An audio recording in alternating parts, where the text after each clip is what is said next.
اگر یہ سیاسی لیڈر جو ہے نا، یہ بات ذہن میں رکھو، کوئی بھی ہو، کائنم من کان، یہ آپس میں ایک دوسرے سے اتنی نفرت نہیں کرتے جتنی اپنی عوام کو ایک دوسرے سے لڑاتے ہیں. یہ ذہن میں، کسی بھی جماعت کا ہو.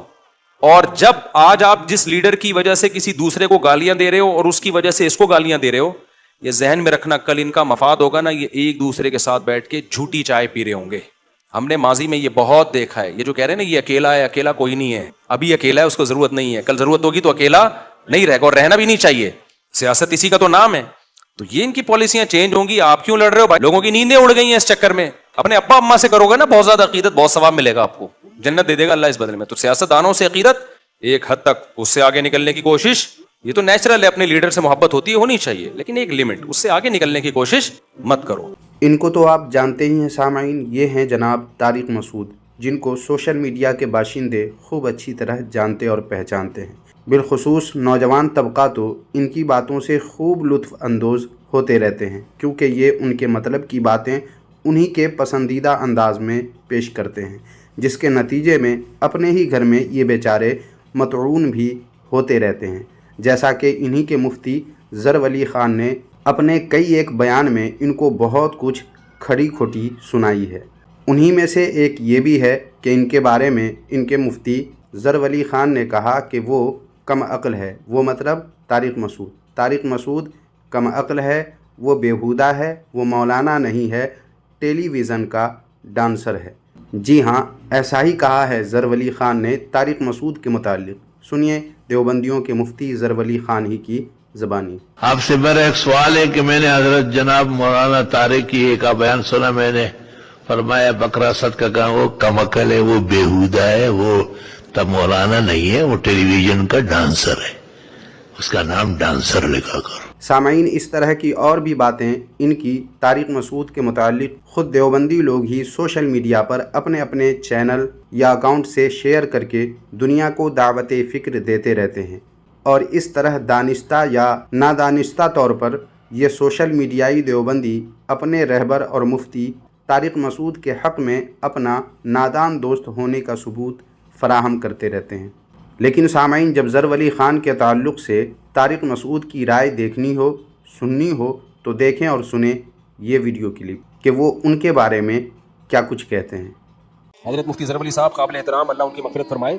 ان کا فتویٰ بہت ساری چیزوں میں، اگر ان کی رائے کو آپ فالو کرتے ہو کہ تراویح کی اجرت جائز ہے، تو پھر اسٹرابری کو بھی حرام کہو. وہ تو اسٹرابری کو بھی حرام کہتے تھے، میں نے خود سنا ہے ان کا فتویٰ. وہ کہتے تھے وتر کے بعد 2 نفل پڑھنا بھی ناجائز ہے. وہ کہتے تھے رمضان میں آپ نے تراویح پڑھ لی تو تہجد ناجائز ہے.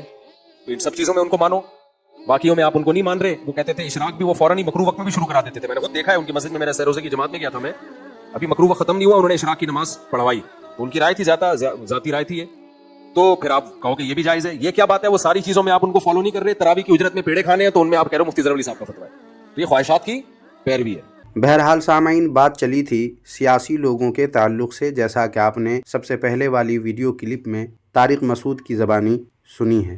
اور آج کی اس ویڈیو میں آپ نے جو تھمبنیل میں پڑھا ہے، در حقیقت اسی پر بات کرنی ہے. لہٰذا چلتے ہیں اپنے موضوع کی طرف.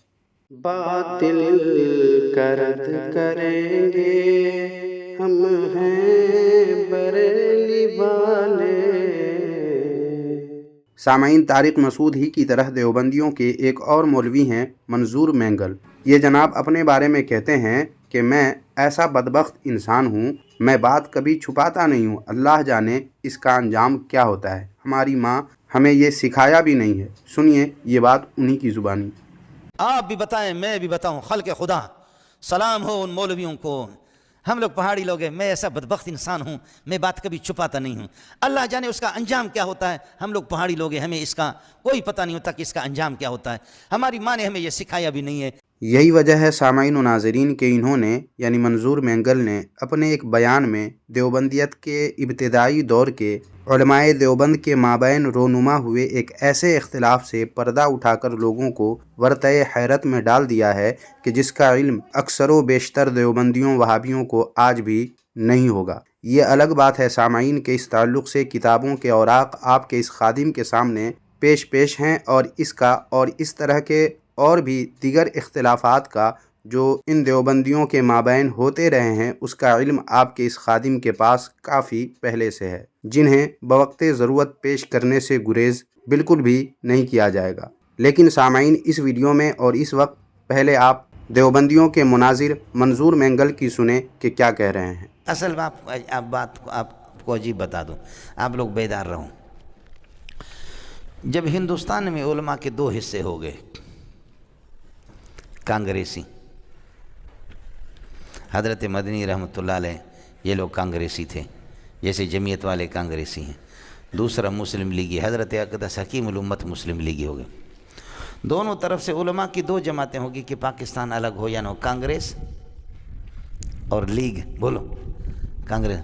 یہ اختلاف اتنا بڑھ گیا کہ کانگریسی لیگی علماء کو لعنت بھیجتے تھے، لیگی لوگ کانگریسی علماء کو لعنت بھیجنے لگے، عوام نہیں، علماء کو لعنت بھیجنے لگے۔ مطلب یہ ہوا کہ اشرف علی تھانوی اور حسین احمد ٹانڈوی دونوں اور ان دونوں کے ہم نوالا ہم پیالہ علماء میں اختلاف ایسا ہوا کہ یہ لوگ دو حصے ہو گئے، دو گروہ میں بٹ گئے، اور پھر یہ دیوبندی علماء ایک دوسرے کو کیا کرنے لگے؟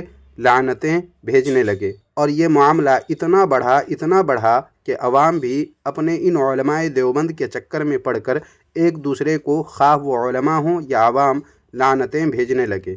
لیکن پھر اس معاملے کی حساسیت کے پیش نظر اس معاملے میں داخل ہوا ایک تیسرا دیوبندی مولوی، جس نے اس اختلاف کو تو نہیں مگر عوام جو علماء پر لعنتیں بھیجنے لگی تھی اس کو قابو میں لانے کے لیے کیا کیا کیا، اور کیسے خود دیوبندیوں ہی نے اسے بدل کر کیا سے کیا کر دیا۔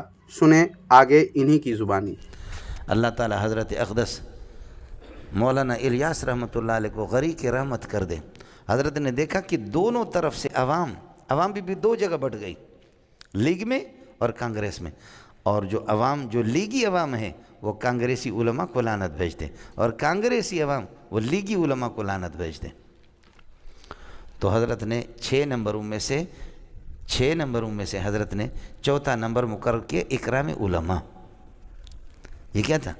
اکرام، اس میں تعریف ہو کر کے اس کو اکرام علماء کے بجائے کیا کر دیا؟ اس کو اکرام مسلم بنا۔ آپ کو سمجھ نہیں ہے۔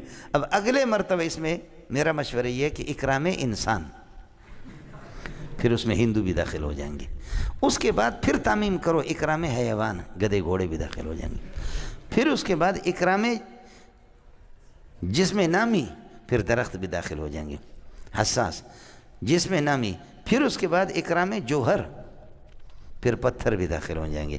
بات یہ تھی اکرام علماء کی، اس میں تحریف کر کے اس کو اکرام مسلم بنایا گیا، سمجھے؟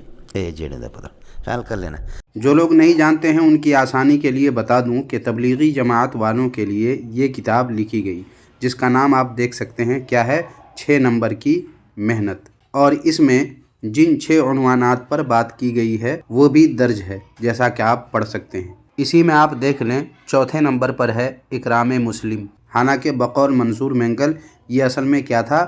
اکرام علماء، مگر تبلیغی جماعت والوں نے اسے بدل کر اکرام علماء سے اکرام مسلم کر دیا۔ یہ حال ہے سامعین ان دیوبندیوں کا۔ بس اس ویڈیو میں اتنا ہی۔ سامعین، ویڈیو اگر پسند آئی ہے تو لائک کرنے کے ساتھ ساتھ ہائپ بھی کر دیں، اور اپنے دوست احباب میں اس ویڈیو کو لازمی شیئر کر دیں۔ شکریہ، جزاک اللہ خیرہ۔